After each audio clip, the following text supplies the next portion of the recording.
hoje eu estou aqui para a gente dar continuidade aos nossos conteúdos de língua portuguesa. Nós vamos trabalhar com o livro didático, que é a nossa apostila.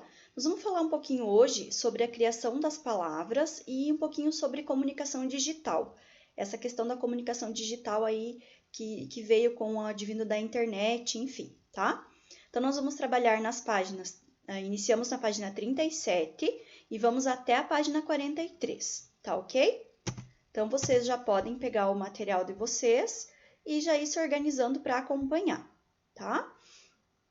Então, lá na página 37, ele vai começar falando para nós sobre como que ocorrem as criações das palavras, como que surgem as palavras aí na língua portuguesa, certo? Então, uma das formas de se criarem palavras é adicionar um elemento a uma palavra que já faz parte da língua portuguesa. Esse elemento que a gente coloca, que a gente junta a essa palavra, ele é chamado de afixo, tá? Então, é um pedacinho que a gente chama, né? Digamos, uma palavra pequenininha aí que tem um significado próprio, que a gente junta a uma palavra que já existe para formar uma nova palavra com um significado diferente, tá? Então, elas têm... Qual que é a função desse afixo? Qual que é a função desse pedacinho, vamos dizer assim? Alterar o significado, mudar o significado da palavra, criando uma palavra nova, tá? Alguns afixos, ou seja, o afixo ele pode ser acrescentado tanto no início quanto no final da palavra, como vocês podem ver no exemplo. Então, nós temos o verbo ver, tá? Então, foi acrescentado a essa palavra que já existia o afixo re, que significa fazer novamente.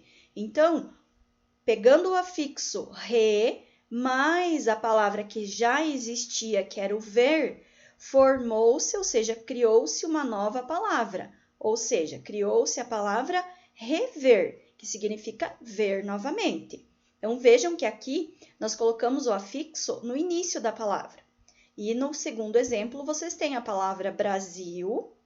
Foi acrescentado à palavra Brasil o afixo eiras, desta vez lá no final da palavra, dando origem à palavra brasileiras. Então, aqui vocês tiveram os dois possíveis exemplos de como que é feita essa criação de palavras através dos afixos. Então, eles se ligam tanto no início quanto no final da palavra, tá? Então, esse é o processo de criação de palavras, certo?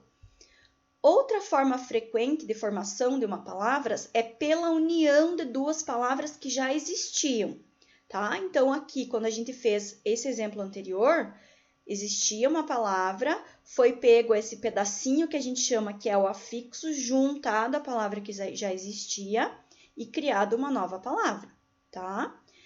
Então, agora a gente vai ver que existe uma outra forma, certo? Que é pegar duas palavras já, então não é um pedacinho e uma palavra, são duas palavras que sozinhas elas têm um significado, como vocês têm o exemplo aqui, ó, passa mais tempo, tá? Então, a palavra passa tem um significado sozinha, a palavra tempo também. Então, o que aconteceu? Juntou-se essas duas palavras e deu, digamos assim, deu um entendimento de uma terceira palavra com significado diferente, tá? Ela também pode ser juntada e juntar-se as duas palavras sem o uso do hífen, como ocorreu na palavra passatempo, ou com o uso do hífen, como no exemplo da palavra segunda-feira. Então, nós temos a palavra segunda, que já tem um significado, a palavra feira, que também tem um significado. Quando eu junto as duas, eu dou origem a uma terceira palavra com significado diferente das duas que já existiam, tá? Por exemplo, se eu pegar a palavra guarda-roupa, é esse processo também. Então, existe lá a palavrinha guarda, existe a palavrinha roupa, sozinhas elas têm significados diferentes. Quando eu junto as duas, eu dou origem a uma terceira palavra com um outro significado, tá? Então, vamos ver aqui. Esses dois processos, eles têm nomes diferentes.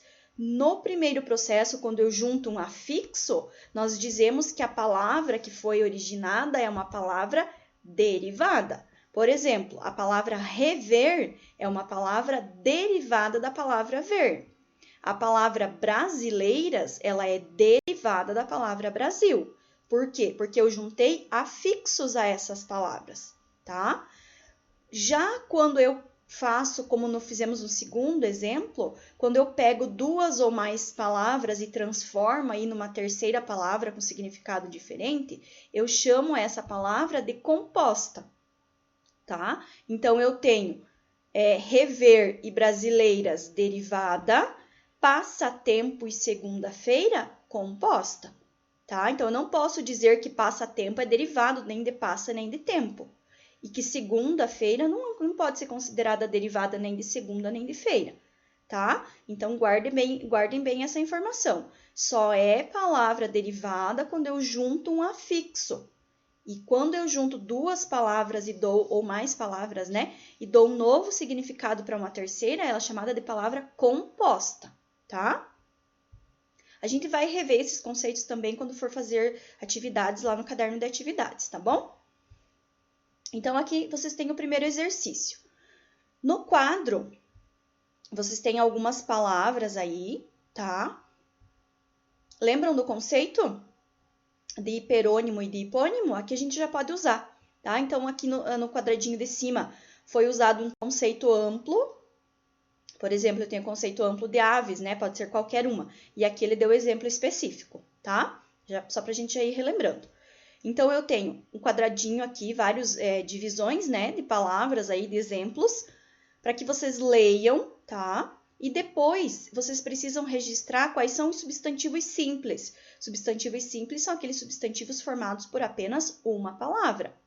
E aqui na letra B, vocês precisam copiar 3 substantivos compostos. Vocês vão escolher quais 3 vocês querem copiar. Os substantivos compostos são como? São aqueles substantivos em que foram pegos 2 palavras, certo? Que já existiam, transformada numa terceira.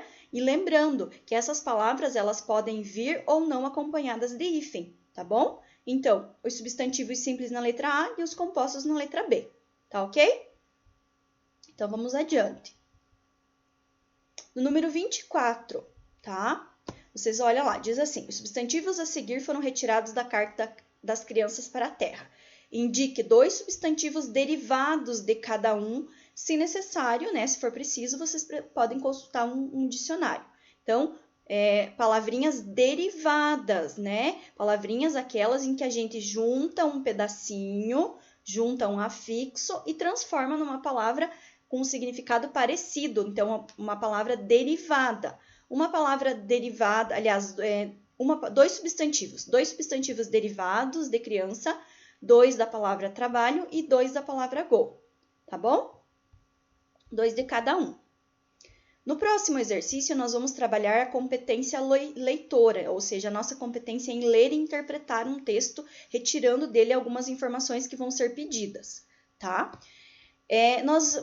Quando a gente ouve a palavra locutor, a gente já pensa em locutor de rádio, né? Que é aquela pessoa que se comunica através da sua voz, que transmite a sua informação ou a informação através da voz. Porém, ele está dizendo para nós locutor e interlocutor de um texto, tá? Vamos pensar assim, o locutor do texto nada mais é do que o autor, tá? É como se ele estivesse conversando com o leitor. Então, locutor, a gente poderia interpretar como a pessoa que está tentando passar a mensagem, mas através do texto. E o interlocutor é a pessoa que está lendo o texto, é a pessoa que está recebendo a mensagem, tá? Então, vocês vão ler esse texto que se chama Lição que se aprende cedo, tá? E depois vocês têm uma perguntinha aqui para responder, dizendo para quem que foi escrito esse texto. Vocês vão escolher uma das alternativas, dizendo para quem que vocês acham que é o interlocutor desse texto, para quem que foi escrito, tá? Então, responde ali, coloca a alternativa que vocês acharem a correta, e aqui vocês têm como se fosse um gabarito comentado, tá? Ele vai explicar um pouquinho sobre essa competência leitora, sobre esse locutor e interlocutor, e vai dizer o porquê qual alternativa seria a correta. Mas é bem importante que vocês respondam e não, digamos assim, não tentem dar uma olhadinha ali para saber antes qual para ver se vocês realmente entenderam essa questão de locutor e interlocutor. Tá ok? Vamos adiante então. Vamos um pouquinho mais para baixo. Aqui nós temos, na verdade, um diálogo argumentativo, certo? Esse diálogo argumentativo a gente não vai ter a possibilidade de fazer, porque nós precisaríamos estar em sala de aula, né? Como se fosse um debate regrado. Mas a gente vai fazer ele quando tiver oportunidade, tá? Então, por isso que a gente vai deixar aqui, eu faço a preparação com vocês quando nós estivermos em sala de aula, tá? A gente escolhe um assunto, vocês pesquisam sobre o assunto, tem uma opinião sobre ele, e daí a gente expõe essas opiniões aí nesse diálogo argumentativo, tá bom? Então, vamos lá para a página 40. Na página 40, a gente vai começar a questão da prática da escrita, tá? Então, nós vimos ali a questão da leitura e agora a gente vai trabalhar um pouquinho com a escrita também. Ele está falando aqui da questão da comunicação no digital, ou seja, no mundo digital. Então, ele faz algumas perguntas sobre se vocês já postaram ou compartilharam alguma coisa, se vocês já leram online as principais notícias do dia, tá? Eu sei que alguns de vocês aí curtem, né? Gostam de youtubers, enfim, certo? Então, ele faz algumas perguntinhas aí. Então, ele diz assim, ó. A comunicação no meio digital está cada vez mais presente na vida de muitas pessoas. Por isso, ela precisa ser pensada e analisada tal como se faz com os textos publicados em outros suportes. Ou seja, por mais que seja uma comunicação digital, de repente mais informal, a gente não tem que pensar assim que essa comunicação ela não pode ser feita de qualquer jeito, né? Isso que ele está colocando aqui para nós. Aí que vocês têm ele falando, né, que um dos cuidados que se deve ter nas redes sociais é evitar exposição pessoal, que possa ser aproveitada por pessoas mal intencionadas, né? Então, cuidar com tudo aquilo que a gente posta na internet, com tudo aquilo que a gente curte também, né? Tem que ter esse cuidado aí, porque muitas vezes existem pessoas que estão esperando a gente dar alguma informação para usar essa informação contra a gente. Então, é bem importante que vocês, como crianças ainda, né, que tenham sempre o acompanhamento aí dos pais nessa questão até com quem está conversando, com o que está fazendo na rede social, tá bom? E ele faz uma perguntinha também, né, para que vocês reflitam. Quais são os cuidados que você tem com o que você posta ou compartilha? Qual é o critério que você utiliza para postar ou para compartilhar alguma coisa na rede social, tá bom? Aí ele fala um pouquinho também sobre o post, tá? Então, ele diz assim, ó, no grande universo desses textos, de todos os mais variados textos que podem ser compartilhados no meio digital, tá? Alguns deles são denominados de post, tanto um comentário feito em uma rede social, quanto em um texto de blog, tá? No blog, são postados textos em geral curtos, em ordem cronológica inversa, ou seja, da postagem atual, né, da data atual para as datas mais antigas. Então, os posts são feitos dessa forma, né? Sempre da data atual para a data mais antiga. Existe a possibilidade, quando vai ser feito um post, de inserir imagens, de colocar links para que sejam acessados outros sites, né? Ou são postados temas relacionados à área de interesse de quem está postando, ou seja, do blogueiro, que é essa pessoa que está fazendo esse texto, certo? Vocês têm um texto, então, para ler, que na verdade foi um post, né? Ele foi postado num blog criado por uma adolescente. Então, ele tem aqui o nome do blog, né? Diferentemente a mesma. Aí, ele foi postado por quem? Pela Indiara Luana, tá? que é a dona do post, né? Que dia? No dia 20, que é a sexta-feira do mês de junho do ano de 2014, tá? Então, aqui ela vai contar algumas coisas que aconteceram com ela, tá? Vai contar para vocês aí sobre algumas áreas de interesse dela que acabaram mudando com a escrita do blog, que ela ficou um tempo sem escrever, que ela acabou voltando a escrever sobre outras coisas, tá? Então, vocês precisam ler todo o texto. E depois, aqui vocês vão dizer, depois de ter lido o texto, no exercício número 1, qual é a ideia central. Ou seja, qual que é o assunto central? Qual que é, digamos assim, o que ela está contando? Qual é a coisa principal que ela está contando? Qual que é a ideia central que ela está tentando passar com esse texto, tá? Aqui ele está falando um pouquinho sobre a origem, né? Onde que se originou essa palavrinha blogueiro, tá? Dei uma lida também. No exercício número 2, Aí sim, ele traz aqui uma ordem, né, em algarismos romanos, certo? Então, primeiro, segundo, terceiro, quarto, quinto, sexto, sétimo e oitavo parágrafos, tá? O que vocês vão fazer? Cada parágrafo do texto apresenta uma ideia central, apresenta um assunto, tá? Então, o que vocês vão fazer? Vocês vão ler cada assunto aqui, cada frase, né, cada trecho, e vão relacionar a que parágrafo cada trecho está atrelado, ou seja, essa informação, por exemplo, comentário sobre o retorno do blog, onde ela foi dada? No primeiro, no segundo, no terceiro, no quinto parágrafo, tá?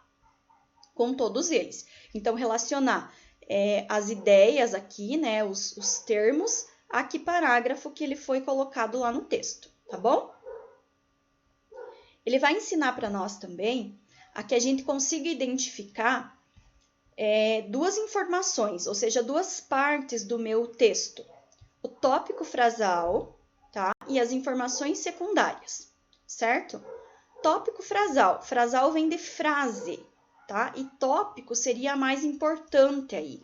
Então, qual é a frase ou qual é o termo, digamos assim, mais importante do parágrafo? Ou seja, ele diz aqui, ó, tópico frasal é a frase ou frases, de repente às vezes não precisa nem ser uma, pode ser mais, em que consta a informação principal ou a ideia do parágrafo, certo? Tudo aquilo que, digamos, sobrou dessa ideia central e que ainda está presente no parágrafo, nós dizemos que são as informações secundárias, tá? Que são relacionadas a essa ideia. Então, ele colocou aqui para nós para exemplificar essa questão do tópico frasal e das informações secundárias, tá? Então, aqui eu tenho um parágrafo todo, do início até o final. O que está marcado com laranja é o tópico frasal, ou seja, a informação mais importante, em que a autora comenta que os temas de moda e beleza não são mais de seu interesse.